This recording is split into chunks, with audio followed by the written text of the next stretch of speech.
So இப்போ இருக்கிற பசங்க இப்போ எதை நோக்கி போயிட்டு இருக்காங்கன்றீங்க? ஸ்கில் டெவலப் பண்ணி போகணுமா? இல்ல எஜுகேஷனை நோக்கி போகணுமா? Okay, it's a nice question. நிறைய பேருக்கு இருக்கக்கூடிய டைலமாவும் அதுதான். மார்க்கா ஸ்கில்லா? யா.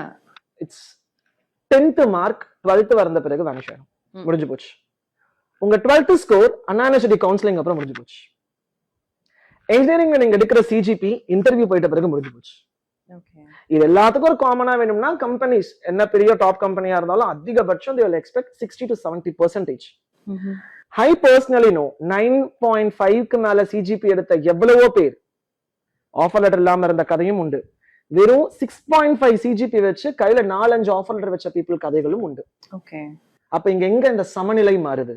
ஒரு ஆப்பிள் பிளாட்ஃபார்ம்ல இருக்கும்போது அதுக்கு ஒரு ரேட், இதே ஆப்பிள் பழமுதிர்ச்சோலையில இருந்தது ரிலையன்ஸ் ட்ரெண்ட்ஸ்ல இருந்ததுன்னா அதுக்கு ஒரு ரேட். It's simple. எங்க நம்ம இருக்கோம் அது ஒரு விஷயம்.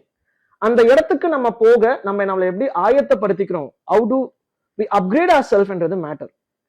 அந்த லூப் ஹோல்ஸ் இங்க ஒவ்வொருத்தரும் கண்டுபிடிச்சிட்டாங்கன்னா வேலை முடிஞ்சு.